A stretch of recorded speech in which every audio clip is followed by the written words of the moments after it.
दुनिया के मुख्तलिफ ममालिक में जानवरों से इंतहाई तकलीफदेह और अफसोसनाक सलूक रवा रखा जाता है और इसे कभी मजहबी तो कभी सकाफती त्योहार के नाम से मंसूब किया जाता है। वीडियो आगे देखने से पहले चैनल को सब्सक्राइब करें और बेल आइकन पर क्लिक करें। स्पेन की मिसाल सबके सामने है, जहां पर एक त्योहार में बैल को सड़कों पर दौड़ाया जाता है। इस पर छुरियों और नेजों के वार किए जाते हैं, यहां तक कि वो हलाक न हो जाए। हजारों की तादाद में बैलों की हलाकत के इस त्योहार को बुल फेस्टिवल का नाम दिया जाता है।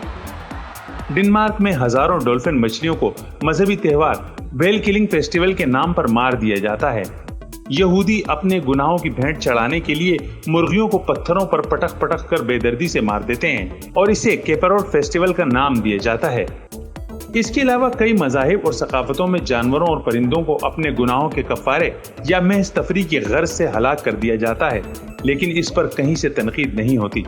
मगर इसके मुकाबले में जब मुसलमान अल्लाह की राह में जानवरों की कुर्बानी देते हैं, जो एक अजीम कुर्बानी की याद और अल्लाह के बरगुज़ीदा पैगंबर की सुन्नत भी है और जो दुनिया के करोड़ों गरीब और मिस्किन मुसलमानों तक गोश्त और दीगर अशिया की फराहमी का जरिया भी, और जिसमें जानवरों को कम से कम तकलीफ पहुंचाने का एहतमाम किया जाता है, हत्ता कि दूसरे जानवरों की नजरों से हटकर जानवर को ज़िबाह करने का हुक्म है।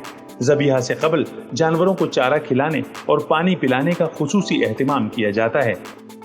मगर इसके बावजूद फेसबुकी फिलासफर्स और इस्लाम दुश्मन कुव्वतों के एजेंटों को ये जुल्म नजर आता है और वो इस्लाम और शायर इस्लाम के खिलाफ अपना जहर उगलते नजर आते हैं, जिसकी न उनके पास कोई दलील होती है और न ही हवाला।